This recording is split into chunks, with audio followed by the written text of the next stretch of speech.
seja bem-vindo a mais um episódio do nosso ObservaCast. Hoje nós vamos conversar um pouco sobre a relação do Conselho Tutelar com a Defensoria Pública e temos o privilégio, a honra de receber a doutora Eufrásia. Doutora, é um prazer nosso te receber aqui, seja muito bem-vinda. Obrigada pelo convite, prazer todo meu. E eu queria, para começar a nossa conversa, que você se apresentasse, contasse um pouco da sua trajetória profissional e seu contato, com esse tema. Meu nome é Eufrásia Maria Souza das Virgens, eu sou defensora pública desde 5 de outubro de 95 e estou na Defensoria Pública, portanto, há quase 29 anos. Trabalho na área da infância há cerca de 2 décadas, então a gente tem um trabalho já consolidado no atendimento aos adolescentes que cumprem medida no sistema socioeducativo e mais recentemente também a Defensoria Pública na área de defesa de direitos de criança e adolescente tem uma atuação na área protetiva, especialmente em relação a crianças e adolescentes em acolhimento institucional, em acolhimento familiar, vítimas de violência. E a gente, por conta dessa atuação nossa na área da infância, tem uma aproximação e até um projeto de diálogo permanente com os conselhos tutelares. Ah, que legal, nós vamos falar um pouco desse projeto também. E eu queria, para a gente começar essa conversa, você apresentasse um pouco, a gente esteve aqui no último podcast falando sobre o sistema de justiça, né? A juíza Cristiana trouxe um pouco sobre a perspectiva do judiciário, que você trouxesse qual é o papel, da defensoria dentro desse sistema, a diferença dele com o Ministério Público, o Poder Judiciário e qual é a atribuição desse órgão. Isso é muito importante porque às vezes as pessoas fazem muita confusão, com o nosso papel. E a Defensoria Pública, a atuação nossa institucional está prevista no artigo 134 da Constituição da República, que diz que a Defensoria Pública é uma instituição permanente, essencial à função jurisdicional do Estado, incumbindo-lhe como expressão e instrumento do regime democrático, fundamentalmente a orientação jurídica, a promoção dos direitos humanos e a defesa em todos os graus, judicial e extrajudicial, dos direitos individuais e coletivos de forma integral e gratuita aos necessitados. Então, toda pessoa que não tem recurso para pagar um advogado, para contratar um advogado, ela tem direito à assistência jurídica integral e gratuita que é prestada pela Defensoria Pública. Isso envolve assistência judiciária, quando há necessidade de entrar com um processo judicial, ingressar com ação judicial, e envolve também a atuação extrajudicial, no sentido de solução dos conflitos sem demandar o Poder Judiciário, através de mediação, por exemplo, e também através da gratuidade de documentação, de certidões. Então, esse tem sido um papel desenvolvido pela Defensoria Pública. A Defensoria Pública do Estado do Rio é a mais antiga do país. Esse ano, a Defensoria Pública nossa do Estado do Rio de Janeiro completa 70 anos, Nós temos a primeira defensora pública geral, a primeira mulher defensora pública geral que está em exercício atualmente, que é a doutora Patrícia. Então, a gente tem, a Defensoria Pública se diferencia do Judiciário, porque o Judiciário é um poder, ele tem que ser provocado para atuar, então ele tem a inércia, e a Defensoria Pública ela atua de forma proativa, tanto ingressando com a ação judicial, como também buscando prestar assistência jurídica às pessoas necessitadas, como população em situação de rua, pessoas em situação de rua, pessoas em serviço de acolhimento institucional, crianças e adolescentes. Isso é uma dificuldade que a gente tem na nossa atuação, porque existe uma disputa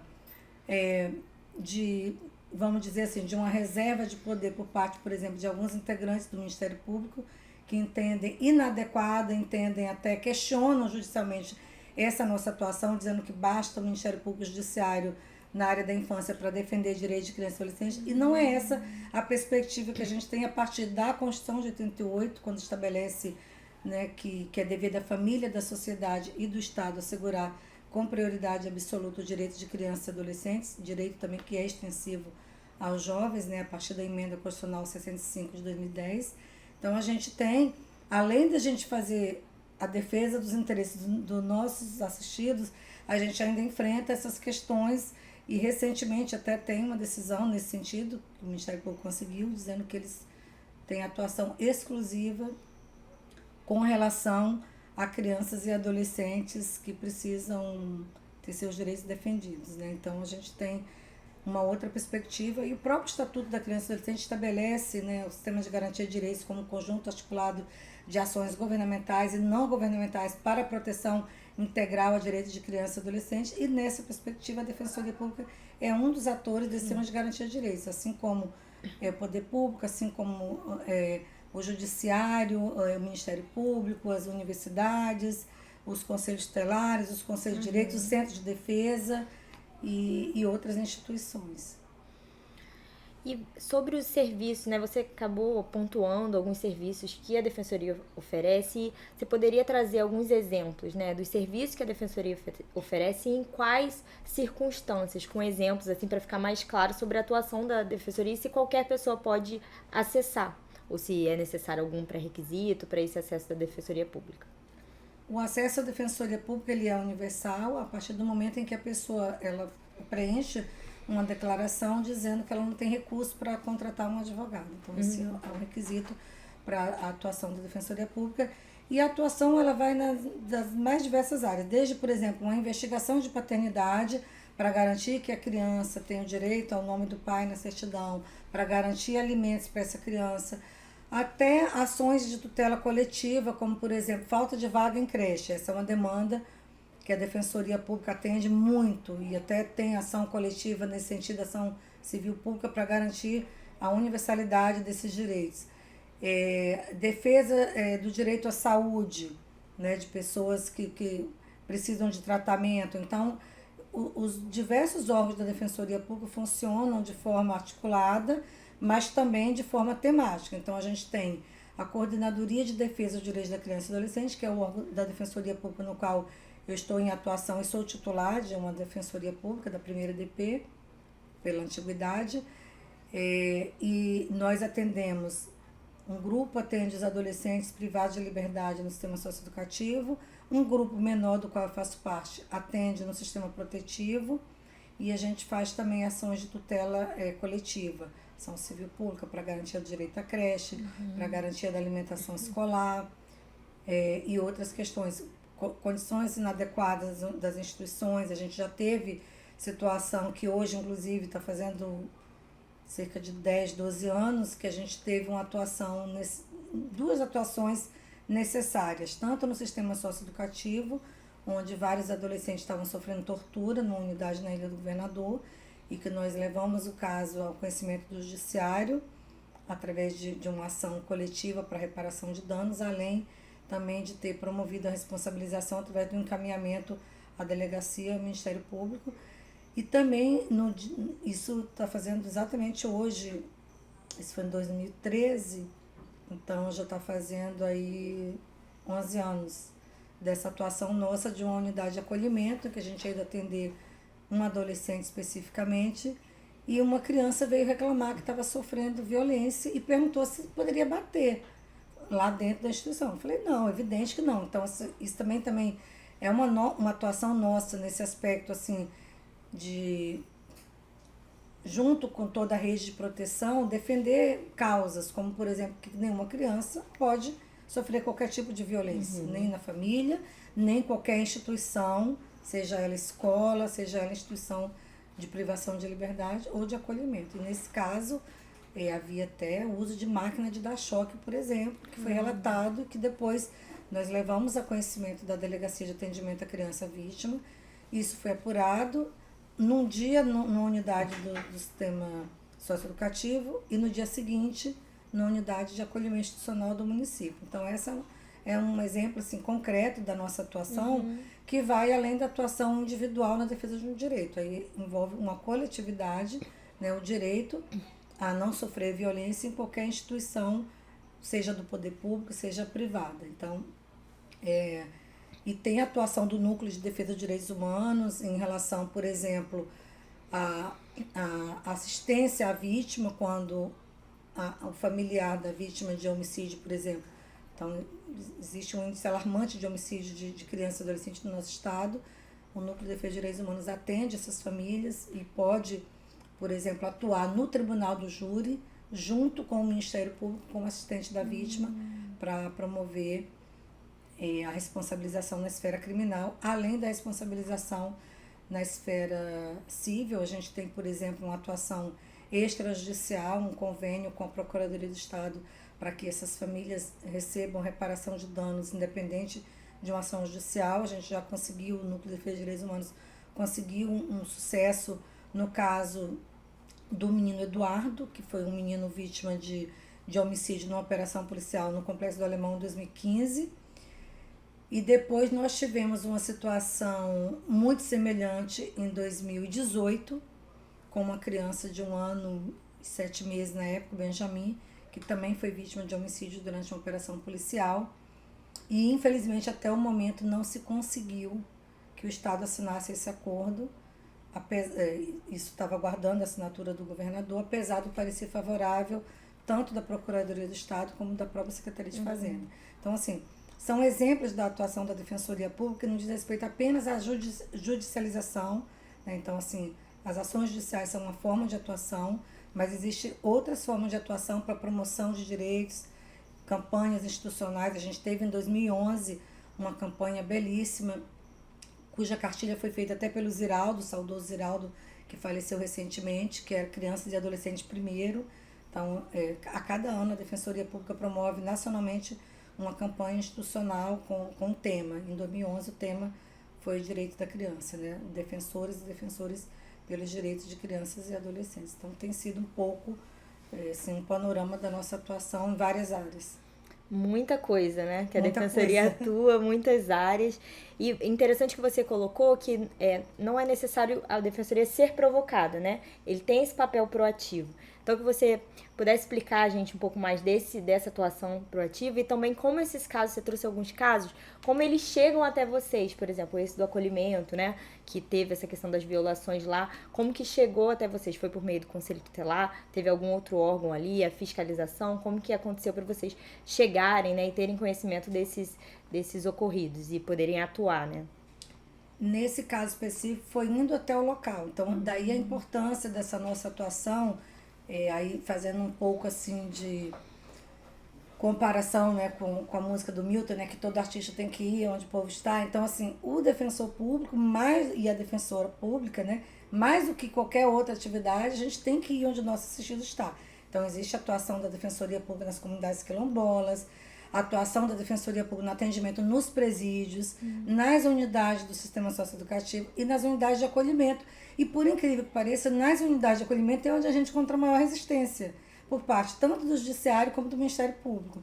Então, a gente tem uma atuação de ir até esses locais e foi exatamente indo até um local desses que uma criança veio falar comigo. Eu não perguntei nada.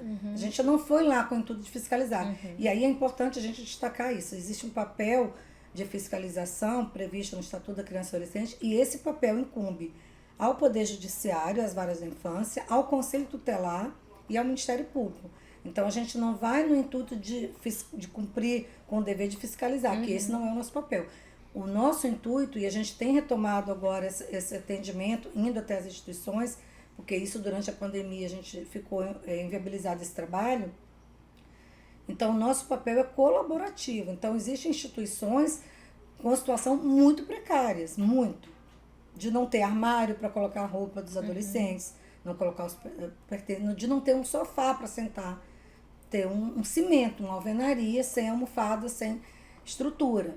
Então, assim, existem ações até de tutela coletiva, tanto do Ministério Público como da Defensoria Pública nesse sentido, para melhorar esse atendimento. Mas a gente indo até o local, a gente pode perceber a situação como essa. Então, uma criança veio me relatar a situação e imediatamente nós tomamos as providências de acionar a delegacia da criança vítima. Na ocasião, foi até necessário acionar a chefe da Polícia Civil, que era a delegada Marta Rocha, na ocasião, que agora é deputada. Então, a gente teve essa necessidade dessa articulação. Então, a gente vai até esses locais, faz esses atendimentos, constata, o Conselho Tutelar também encaminha algumas situações e nós também encaminhamos ao Conselho Tutelar. Nesse caso, por exemplo, imediatamente nós comunicamos ao Conselho Tutelar da área, no caso do centro, né, que era a região onde ficava a instituição, chamamos a Delegacia de Atendimento à Criança Vítima para registrar aquela ocorrência no local. Então, nós fomos até lá com a equipe da delegacia, fizemos toda essa apuração. E a gente percebe essa necessidade da nossa atuação na vida de crianças e adolescentes, porque a gente constata situações em que essas pessoas que ficaram, por exemplo, institucionalizadas por longo período, e a gente tem umas ações também judiciais de reparação de danos por conta dessa violação de direitos, né, da permanência na institucionalização por longo período, que o Estatuto da Criança e Adolescente prevê que a medida seja provisória, seja excepcional, né? Então tem um período máximo que atualmente é de 1 ano e meio, mas mesmo antes dessa previsão desse período, que foi por uma reforma do Estatuto da Criança e Adolescente através da Lei 12.010/2009, a gente já tinha essa atuação também de buscar essa reparação e promover, quando não possível, que essa criança, esse adolescente, às vezes passa a vida inteira sem ter direito a uma família, pelo menos uma reparação nesse sentido, né, pela violação desse direito. Mas a gente percebe situações, por exemplo, como que eu atendo atualmente, hoje, por exemplo, de pessoas que ficaram a vida inteira institucionalizadas na infância, na adolescência, e chega na vida adulta não tem nenhum tipo de suporte. Então, a gente tem uma ação civil pública, por exemplo, contra o município do Rio, para a criação de República de Jovens. E até o momento, essa ação foi proposta em 2012, né? Então já tem 12 anos dessa ação, já está na adolescência da ação. E a gente só tem um serviço de acolhimento para meninos, não tem para meninas. Então as meninas completam a maioridade, não tem nenhum suporte, nenhum apoio. Imagina, se a gente, quando tem filho nessa idade, a gente dá o suporte até ele precisar, né? Não vai colocar um período, né? Um prazo. Então, assim, a gente vive essa situação, 21 anos para a República, de 18 a 21 ainda acho pouco, mas assim, a gente não conseguiu nem ter ainda para 18 a 21, a minha ideia é que a gente possa buscar, isso eu estava conversando ontem com a nossa equipe técnica, a gente buscar um trabalho, tanto de uma medida judicial para prorrogar esse prazo em algumas situações excepcionais, por exemplo, a pessoa ficou a vida toda em acolhimento, um caso concreto que a gente atendeu. Um menino que a mãe morreu atropelada quando ele tinha 5 anos e meio. Ele e as 2 irmãs ficaram acolhidos por um período grande. Depois teve um pedido de adoção que a pessoa, depois de 2 anos de guarda provisória, desistiu, porque ela engravidou no curso do processo, e isso é possível, enquanto não tem uma sentença, porque o que é irrevogável é a adoção. Mas durante o processo em que a pessoa tem a guarda provisória, é possível a desistência dessa ação, a pessoa desistiu, porque ela engravidou no curso do processo. Depois, na adolescência, o irmão mais velho foi separado das 2 irmãs. Elas foram colocadas em família substituta, em adoção internacional, foram embora para a Itália. E esse menino ficou sozinho, em situação de rua. Nós entramos com uma ação de reparação de danos contra a pessoa que desistiu da adoção. E o Ministério Público também entrou com ação.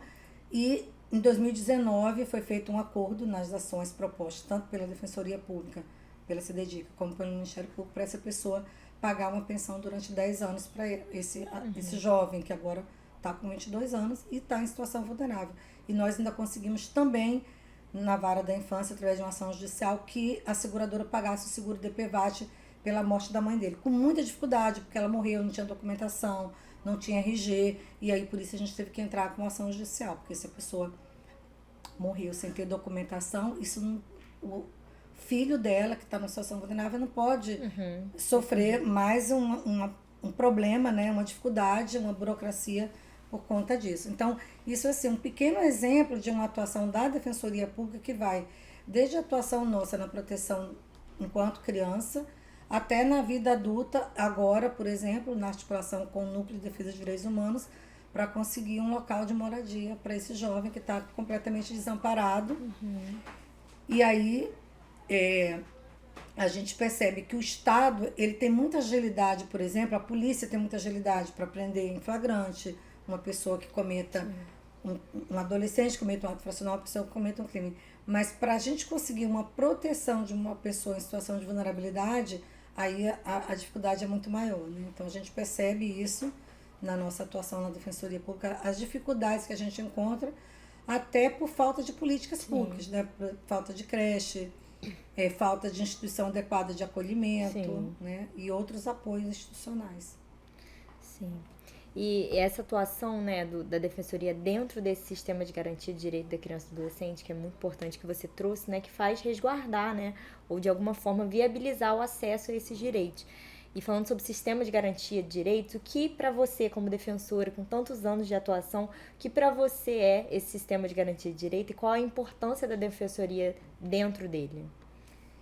Bom, esse sistema de garantia de direitos, ele é um grande avanço do Estatuto da Criança e Adolescente, porque na ocasião da vigência do Código de Menores, a atuação na infância se resumia a 2 atores, Judiciário e Ministério Público. E por isso talvez a gente ainda encontre assim, um resquício disso, né, em alguns entendimentos, ao nosso ver, equivocados.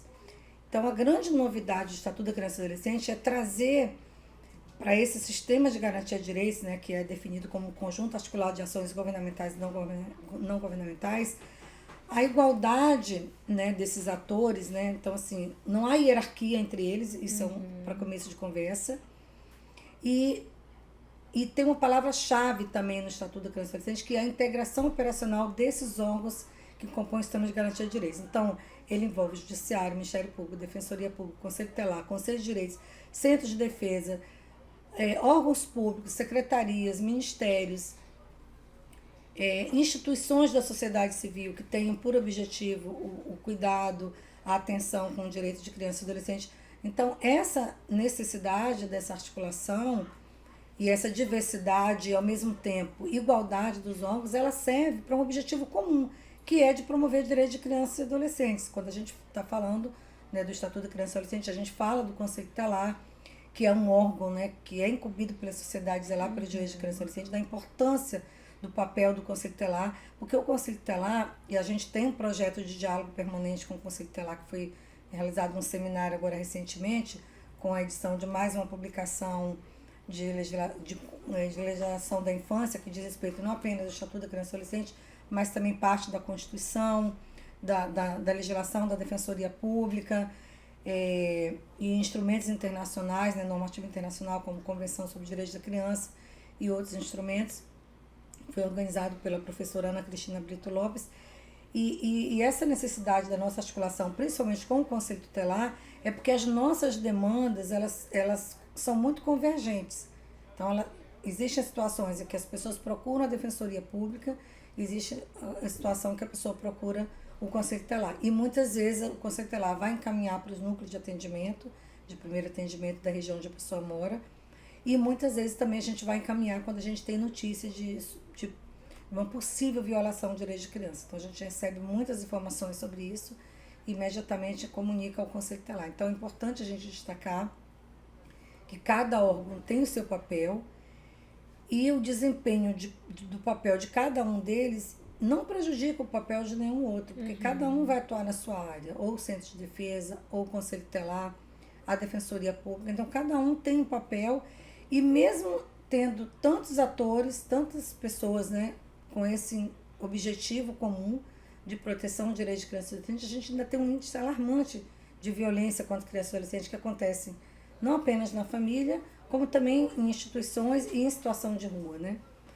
E a questão dos homicídios é uma questão muito gritante, né, dessa violação do direito à vida e que está relacionado aí com a questão do local de moradia, que está relacionada com a questão racial e com a dita guerra às drogas, que na verdade não é uma guerra às drogas, né? É uma guerra que mata a população de determinados territórios. Sim. Não quer dizer que somente ali haja problema com drogas. E há um mito, né, sobre isso, né? E tem um delegado de polícia, o Orlando Zacconi, que coloca muito bem isso numa tese dele sobre essa diferença, né, do local de moradia das pessoas para a atuação da polícia. Então, assim, existem locais vulneráveis a isso, onde crianças são mortas porque estavam no meio de um fogo cruzado, de uma guerra que tá trazendo morte, está trazendo perda para várias famílias e que a gente não vê, por parte do Estado, uma mudança em relação a isso, né? Isso há décadas. O Conselho Tutelar, como você bem colocou, né, é parte fundamental nesse sistema de garantia de direito da criança e do adolescente, junto com a Defensoria. E essa atuação, essa articulação entre eles é essencial nesse processo, como você colocou, algumas demandas que eles trazem, que vocês colocam, né, algumas questões que vocês trazem.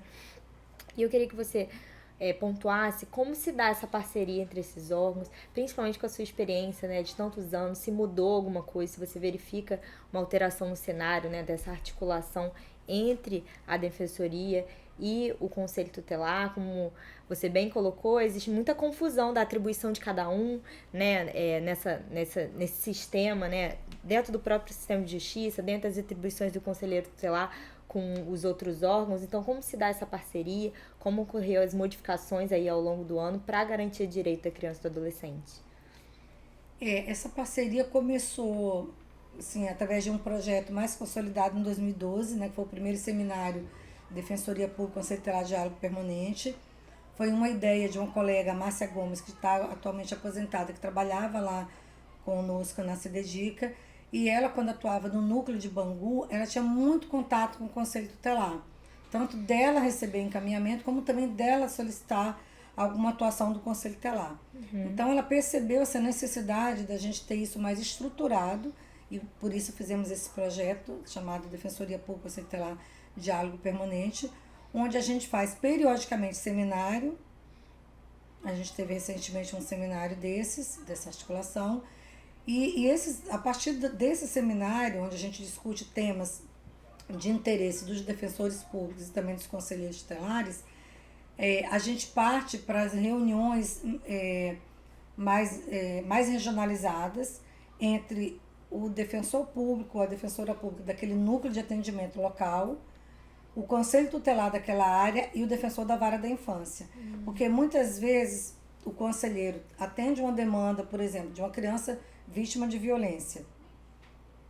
E ao invés da criança ser colocada numa instituição de acolhimento, existe um parente que pode cuidar dessa criança provisoriamente. Então é possível que o conselheiro tutelar dê um termo de responsabilidade, que não é uma guarda. Aí a gente destaca isso, a importância do conselheiro dizer, olha, precisa entrar com a guarda judicialmente, na vara de família, então vai encaminhar o familiar, a pessoa, para o núcleo de primeiro atendimento. Então, esse projeto visa essa articulação e essa proximidade entre o defensor público, o órgão de atuação da Defensoria Pública naquele local, o conselheiro tutelar e o defensor da vara da infância, exatamente para permitir agilidade com algumas situações e evitar que a criança que já sofreu uma situação de violência, ela possa sofrer outra violação, que é a privação do direito à convivência familiar, porque a gente sabe o quanto isso é traumático na vida de qualquer criança, qualquer adolescente, né? A gente não faz ideia do que seja o afastamento da criança do núcleo familiar, e que muitas vezes isso é necessário quando a criança sofre uma situação de violência.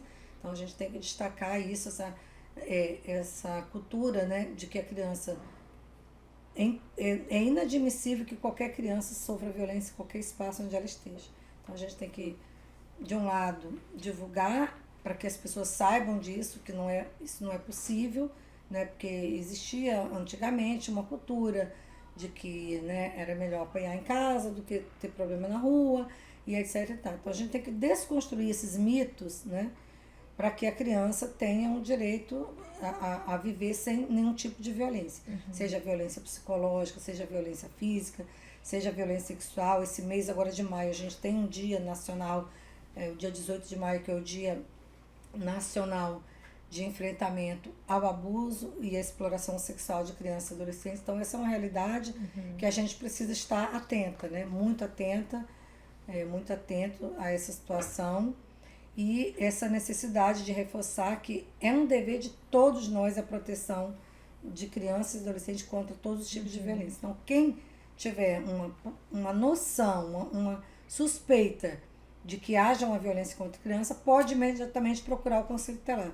Não sabe como procurar o Conselho Tutelar? Vai ligar para o número 100, que vai saber qual é o conselho da localidade, vai procurar qualquer órgão, vai procurar uma delegacia. Se a pessoa não quiser se identificar, não precisa se identificar, porque às vezes a pessoa tem esse receio de ser chamada para prestar depoimento e tal. Então, assim, é uma necessidade que a gente tem que isso seja muito divulgado, porque a gente já avançou muito com relação à proteção das mulheres, né, nessa questão dos instrumentos para a defesa da mulher vítima de violência. A gente precisa ainda avançar muito para que todo mundo conheça os instrumentos de proteção aos direitos de crianças e adolescentes, para que nenhuma criança ou adolescente sofra nenhum tipo de violação nem de violência.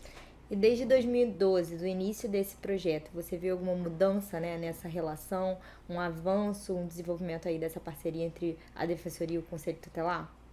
Nós percebemos isso sim, a cada seminário a gente tem mais conselheiros participando, mais pessoas interessadas, né, nessa articulação, querendo, demandando isso. Então a gente teve agora, sexta-feira, dia 3 de maio, um seminário, né, desse projeto com, enfim, participação da Associação dos Conselheiros Tutelares do Estado, da presidência da associação, vice-presidência também, do Unicef. Então a gente tem tido essa parceria constante, né? Cada vez mais há uma aproximação entre a Defensoria Pública e os núcleos de atendimento e os conselhos tutelares. E a gente participa também do Fórum de Conselheiros Tutelares. Então, assim como a gente tem esse projeto de diálogo em que a gente chama os conselhos tutelares para a Defensoria Pública, a gente também vai até onde os conselheiros participam, né? Tem os fóruns que são regionalizados, a gente também tem participado com discussão de vários assuntos de interesse deles. A gente sabe que ali nós estamos falando de órgãos, né, da Defensoria, do Conselho Tutelar, mas que tá ali quem maneja são pessoas, né? E quando se trata de relação interpessoal, a gente às vezes tem aquelas que são bem-sucedidas, aquelas que às vezes não acontecem assim, de maneira tão desejada, assim, né, da forma desejada. Então, como isso afeta, né, na garantia de direito? Sei que em tese não deveria afetar, né, essas relações, mas no concreto como que isso acontece, como que esse projeto, né, tem talvez auxiliado nessa melhor articulação, né, e relacionamento entre os conselheiros tutelares, os defensores e as defensoras.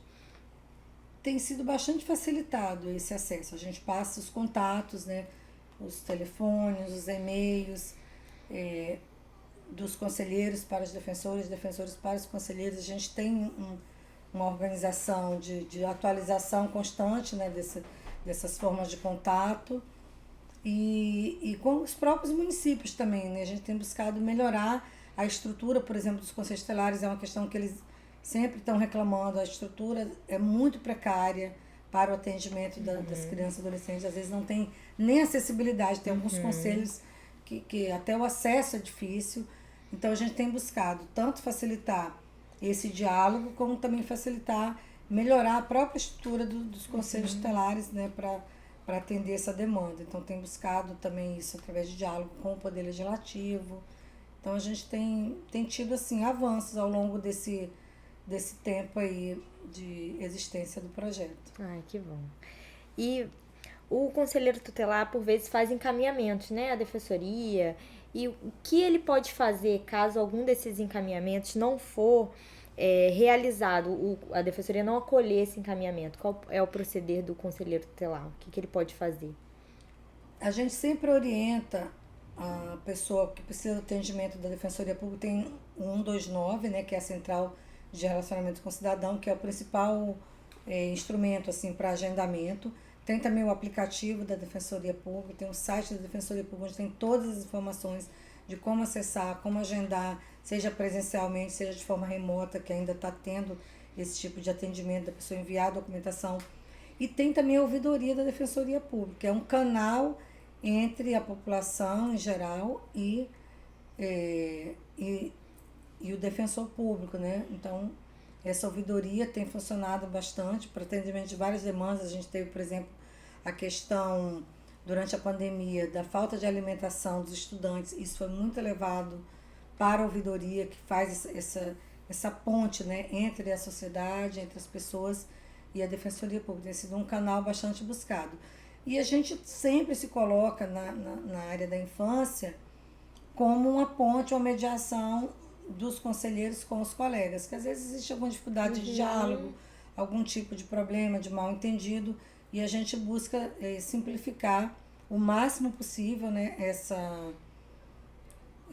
atuação, né, e esse diálogo mesmo, para que o direito da pessoa que está sendo violado ele seja prontamente estabelecido, né, e que o destinatário final, né, no caso da área da infância, as crianças e adolescentes, tenham suas demandas atendidas. Então a gente tem buscado fazer essa conversa, sempre essa parceria com os conselhos tutelares, e com os colegas também. Então, a gente tem se colocado sempre nesse sentido, nessa busca. A ouvidoria e os colegas parceiros ali da defensoria Sim. que podem fazer essa articulação. E tem esse caminho, né, do conselheiro tutelar de levar os encaminhamentos para a defensoria. Em quais casos a defensoria pode solicitar, né, alguma informação para o conselho tutelar? Sempre que há um relato de que o caso já é atendido pelo conselho tutelar, por exemplo, a gente teve uma situação recente que foi encaminhada até pela colega da vara de família, de uma criança, uma adolescente com questão grave de saúde, que a mãe já era falecida e era uma tia paterna que estava requerendo a guarda. Depois o pai também faleceu durante o curso do processo. Só que essa tia depois desistiu dessa guarda. E aí houve uma preocupação, até da servidora dessa vara de família, de saber como é que estava a situação daquela criança, daquela adolescente. Porque ela demanda um tratamento de saúde permanente e não tinha, a princípio, ninguém responsável por ela. Então, a gente acionou o conselho tutelar da área da residência da tia e aí a gente teve a informação do conselho que aquele caso já era atendido anteriormente. E aí a gente busca, o conselho chama essa tia informa que não estava mais com a sobrinha, que estaria com a terceira pessoa, que até o momento não foi localizada. Então, a gente está nessa busca e aí nós também buscamos junto à educação para saber se essa menina está estudando regularmente, porque a última informação que tinha no processo era muito antiga, ainda era do ensino fundamental, que ela era aluna do município, e a gente viu que não era mais aluna do município. Então, a gente está buscando para ver como está a situação dela, se ela está protegida, se ela tem direito à pensão, por exemplo, por morte dos pais, se ela está recebendo, se teria outra pessoa recebendo, porque a gente já percebeu situações assim, por exemplo, de uma adolescente que estava numa instituição de acolhimento, uma pessoa reconheceu paternidade, supostamente para cuidar dela. Só que essa pessoa só queria o benefício previdenciário que ela tinha direito. E aí, tempos depois, essa adolescente, chegou à Defensoria Pública Se Dedica, junto com outra criança, foi até uma situação bem inusitada, porque chegaram os dois, o menino, uma criança ainda, dizendo assim, olha, eu trouxe uma amiga minha aqui para você atender. Falei, pois não, vamos lá fazer o atendimento. E quando a gente atendeu, a gente percebeu que realmente era necessário. E aí o que nós fizemos? Entramos com ação na vara da infância, pedindo a destituição do poder familiar desse pai e a suspensão liminar do poder familiar para que ele não pudesse administrar o dinheiro a que ela tinha direito, o recurso, né, que ela recebia de benefício previdenciário.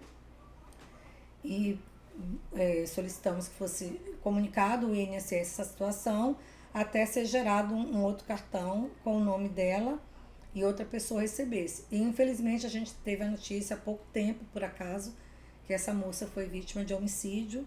Não sei se foi por algum companheiro, enfim, ela estava adulta, vivendo com alguém, até na Baixada, e a gente teve essa triste informação da morte dela. Então a nossa atuação, ela se dá das formas mais diversas possíveis, tanto a pessoa buscando atendimento, chegando até o local onde a gente atende, como também através de encaminhamento, seja do Conselho Tutelar, seja de qualquer outro órgão que faça esse atendimento. E nos casos, Eufrásia, que o conselheiro tutelar, exercendo a sua função corretamente, né, recebe uma atribuição que não é dele, se recusa e é processado por isso. A defensoria, ela atua na defesa desse conselheiro tutelar? É a defensoria que esse conselheiro tem que recorrer nesses casos? Pode ser a defensoria pública do local onde está em andamento esse processo. A gente tem alguns casos desses, né, de demanda do Conselho Tutelar, demanda de atuação que não é prevista na legislação como atuação do conselheiro tutelar. Infelizmente, a gente tem essa realidade e a gente tem orientado também o Conselho Tutelar a buscar orientação jurídica na própria Procuradoria do município, que também tem esse papel. Então, recentemente, até nesse seminário, a gente ficou sabendo de uma orientação dada pelo município, pela Procuradoria, em relação a um tema que o Conselho Tutelar sempre é demandado, que não diz respeito à atuação dele. Por exemplo, acompanhar o oficial de justiça para cumprir mandado de busca e apreensão. Então, a gente se depara com situações como essa. Eu, por exemplo, já impetrei habeas corpus em favor de uma conselheira tutelar, porque é um habeas corpus preventivo, porque o juiz da Vara da Infância determinou que ela acompanhasse o oficial de justiça para cumprir o mandado de busca e apreensão. Ela respondeu ao juiz dizendo que não se encontrava nas atribuições do conselheiro tutelar prevista lá no artigo 136 do Estatuto da Criança e do Adolescente, e o juiz simplesmente determinou que ele fosse informado pelo oficial de justiça caso a conselheira não cumprisse o que ele estava determinando. Então a gente percebeu que ele poderia até prender essa conselheira por desobediência, então a gente impetrou, na época eu impetrei um habeas corpus e não conseguia eliminar. Então assim, é difícil, né, às vezes o judiciário compreender que não é tudo que o juiz quer que ele pode mandar, né? Então existe um princípio constitucional que ninguém é obrigado a fazer ou deixar de fazer alguma coisa, senão é virtude de lei. Então o Conselho Tutelar, ele também faz parte desse universo de cidadania, né? Então, às vezes é um pouco difícil. Até quando eu fui despachar com o desembargador, ele falou, não, mas estou entendendo esse habeas corpus seu. Como assim que o juiz não pode mandar? Eu falei, não, o juiz pode mandar com fundamentação na lei. Não é papel do Conselho Tutelar, não é atribuição dele. Então, às vezes o conselheiro tutelar, ele tem muito um aspecto que eu considero assim, delicado da atuação, porque ao mesmo tempo que se critica muito que o Conselho Tutelar não faz o papel dele, não tem formação adequada, etc e tal, que isso até é um papel da escola de conselhos também, inclusive, né, fazer essa formação, além do papel dos próprios municípios, né, a qual eles estão vinculados administrativamente e não hierarquicamente. De um lado tem isso, né, de achar que o Conselho Tutelar não funciona, e também tem demandar o Conselho Tutelar pelo que não é atribuição dele. Então, ao mesmo tempo que se diz que o Conselho Tutelar não consegue dar conta do que é o papel dele, tenta se impor o cumprimento de uma atribuição que não é prevista como atribuição legal dele. Então, assim, é um pouco aquela coisa da GENI, joga pedra na GENI, mas depois, todo mundo, vamos no socorrer do Conselho Tutelar. Então, ao mesmo tempo que se critica muito, o Conselho Tutelar também é muito demandado porque não é atribuição dele. E eu lembro sempre de um texto do saudoso Vanderlino Nogueira Neto falando sobre o papel, a natureza jurídica do Conselho Tutelar, em que ele fala sobre essa questão, né, dessa necessidade de se combater isso, né, que não há hierarquia entre o Conselho Tutelar e os outros órgãos do sistema de garantia de direitos, mas às vezes existe uma tentativa de se impor ao Conselho Tutelar uma hierarquização, né, por parte principalmente do Judiciário e equivocadamente de alguns membros do Ministério Público, não são todos, mas assim, uma parte considerável que tem tido isso. Então, o nosso diálogo permanente com os conselhos tutelares também se destina a fazer com que os nossos colegas também não reproduzam, né, essas atuações assim de estou determinando. Não é muito da nossa prática isso, mas pode haver algum equívoco, então a gente tenta também pontuar isso, né, para evitar fazer o nosso dever de casa, né? A gente está falando para os outros não fazerem, então vamos também nós, né, cuidarmos para não repetirmos essa situação. Ter, né, esse entendimento do papel do conselheiro tutelar, da conselheira tutelar, que eu acho que é uma questão assim que em todo podcast a gente entra nesse tema e conversa sobre como é desafiador para os outros órgãos, por vezes, entender aquilo que é atribuição e aquilo que não é atribuição, né? Em especial no sistema de justiça, que querendo ou não tem esse poder aí, né, estabelecido, e como você colocou, às vezes erroneamente coloca essa hierarquia, né, impõe ao conselho tutelar um papel assim de ter que obedecer a tudo e qualquer coisa que ele demandar.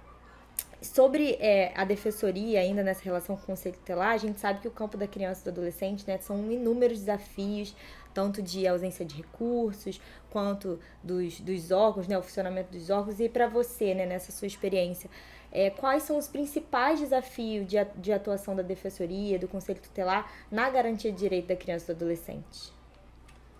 O principal desafio que a gente enfrenta é exatamente o que está relacionado com o princípio constitucional da prioridade absoluta. E o Estatuto da Criança e Adolescente fala que esse princípio da prioridade absoluta, ele compreende a destinação privilegiada de recursos nas áreas destinadas à defesa da infância e juventude. Então, assim, a gente não vê nas políticas públicas essa destinação orçamentária privilegiada.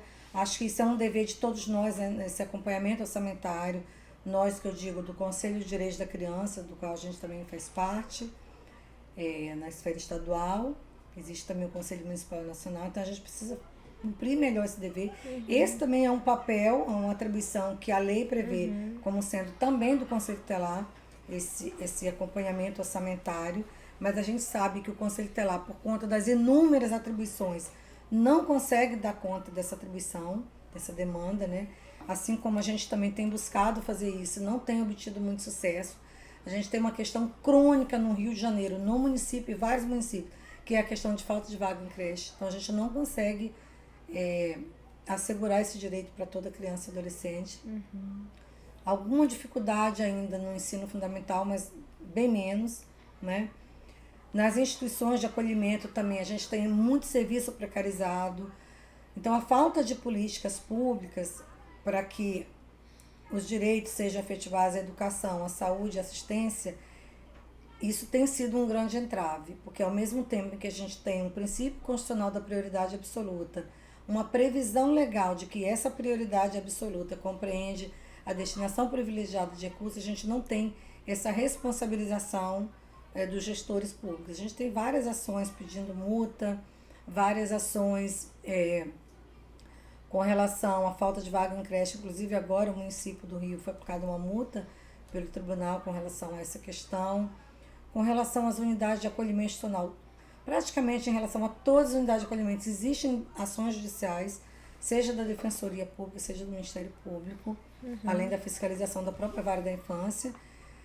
Então, assim, essa é uma grande dificuldade que a gente tem, né? A falta de investimento, a falta de políticas públicas, a falta de compreensão que o investimento na infância, além de assegurar os direitos de crianças e adolescentes, ela funciona no futuro como prevenção contra outras violações, né?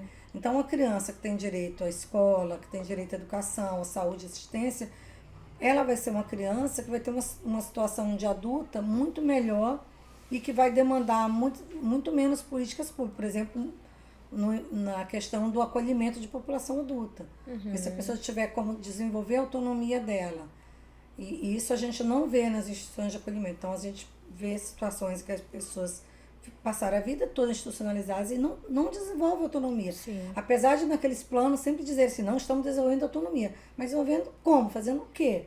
Então, assim, há uma dificuldade nesse cumprimento.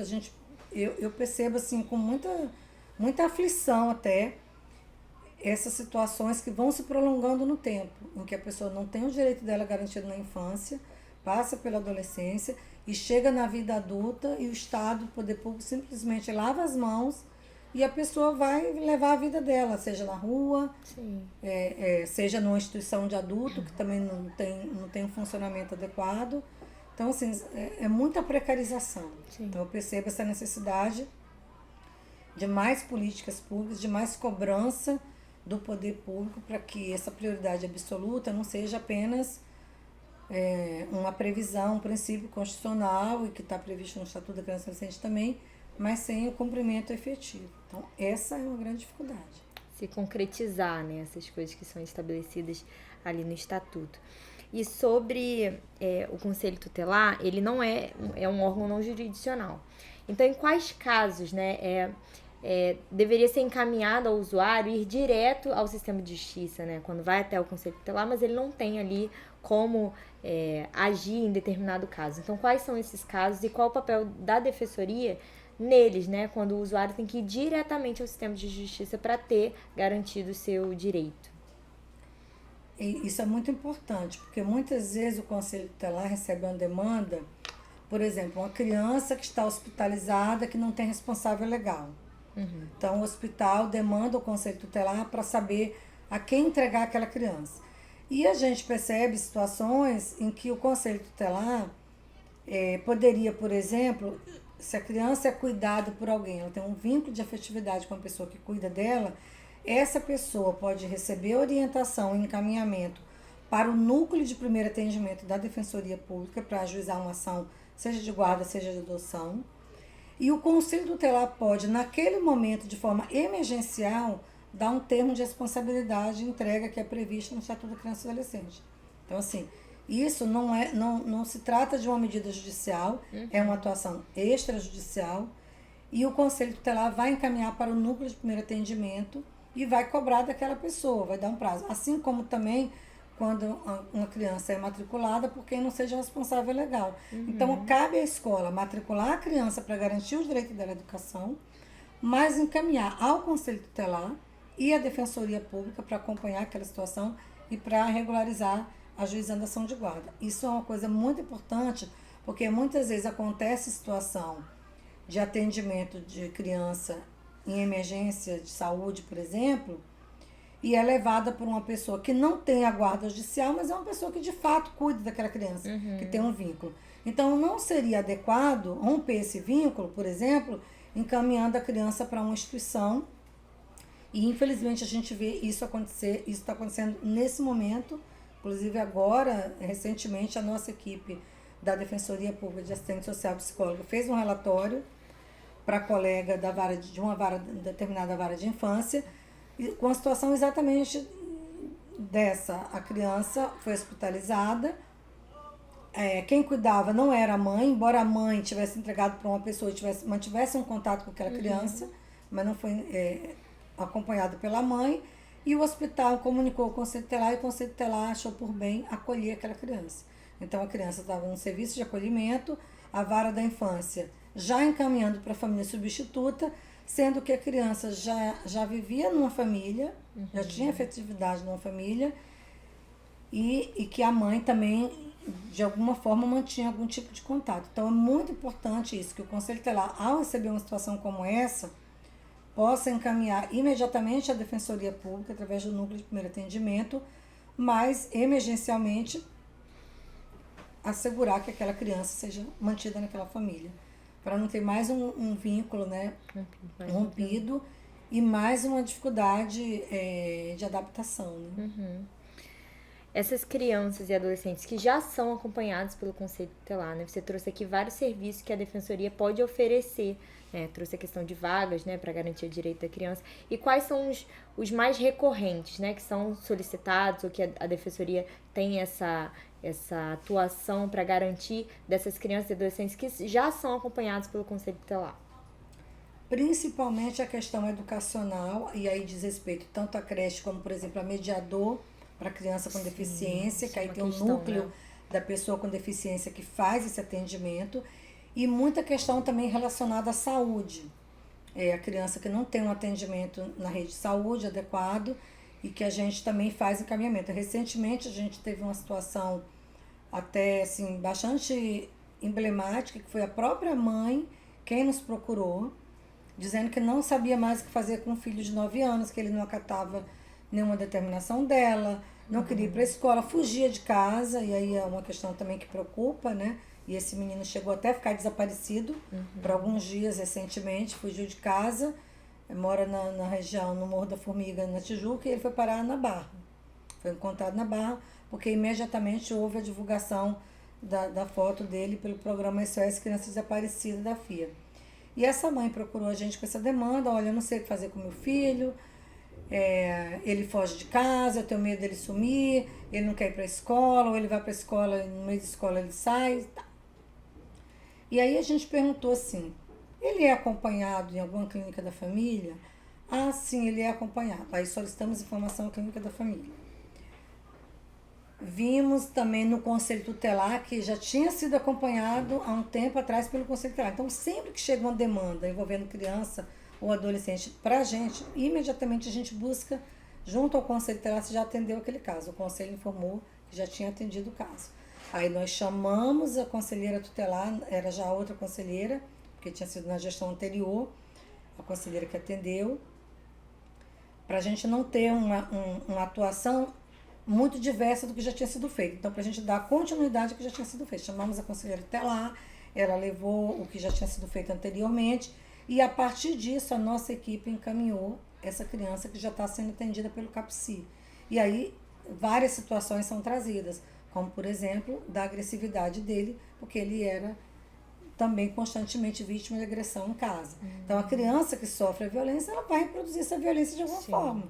Ela vai ser agressiva, ela não vai acatar as determinações, né, da pessoa que está cometendo aquela agressão, e é uma criança que também não tem a paternidade reconhecida. Então, mais uma questão para a gente promover a ação de investigação de paternidade. Nós já solicitamos à mãe a informação, assim que ela tiver a informação do pai, que mora em outro estado, porque ela veio de um estado do Nordeste para o Rio já grávida, então a criança nasceu aqui.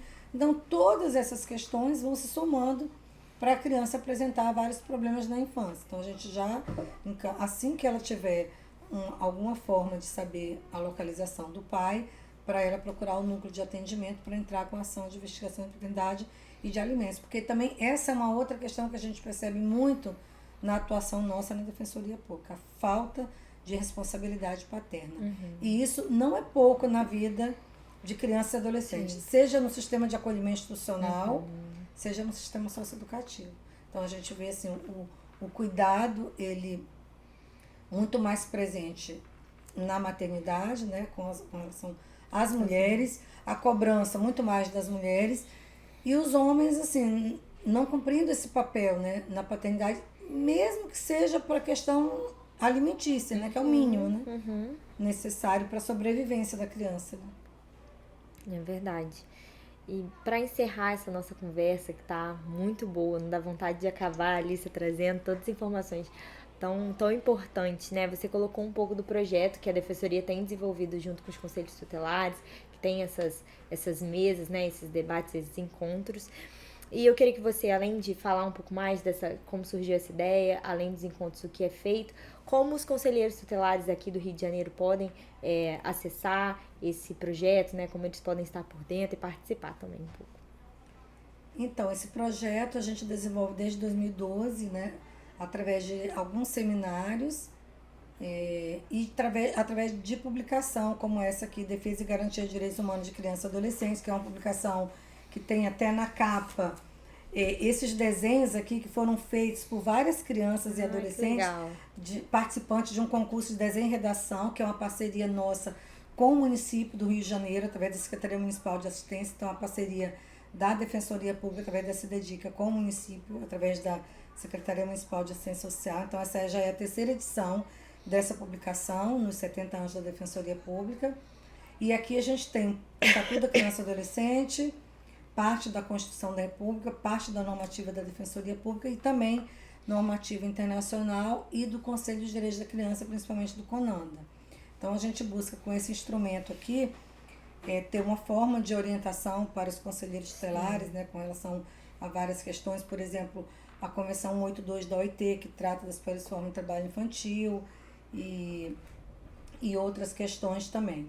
Então a gente tem esse projeto desenvolvido já em parceria com a Associação dos Conselheiros Tutelares e a gente tem um canal permanente de diálogo com eles através de grupos de mensagem, o nosso e-mail também disponibilizado da CIDEDICA, do Protetivo, de uma forma geral, o site da próprio site da Defensoria Pública, o 129, como forma de central de relacionamento com o cidadão, a nossa ouvidoria e o aplicativo também da Defensoria Pública. Então a gente tem tido assim, por parte dos conselheiros tutelares, assim, uma receptividade muito grande a esse projeto, e você vê que tem muito presente aqui, o que tem mais presente aqui que as crianças escrevem no desenho é paz, em vários, então a gente percebe muito o quanto isso talvez tenha sido negado a essas crianças, por que elas falam tanto disso, né? Pais nas escolas, pais em casa, pais, aqui tem pais entre os homens, então assim, a gente vê muito isso.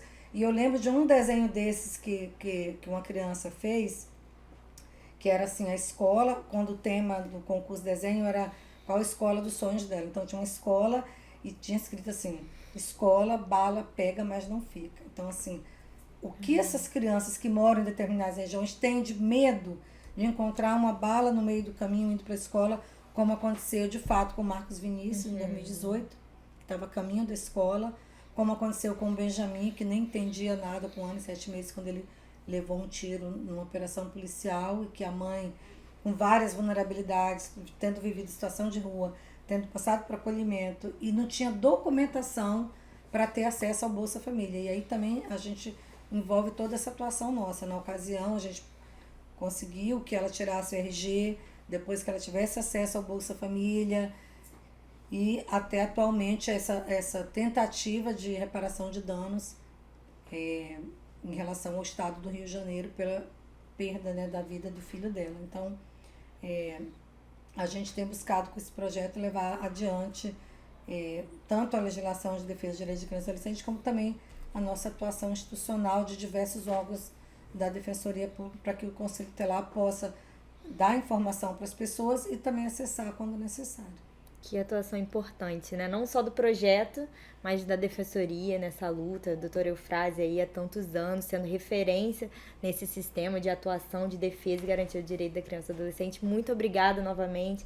É um privilégio pra gente, como Observatório dos Conselhos, te receber aqui. E você que nos acompanhou, muito obrigada pela tua presença. Se inscreva no nosso canal, nos siga nas nossas redes sociais e deixa aqui embaixo nos comentários alguma dúvida que você tenha sobre o tema. Muito obrigada. Tchau, tchau.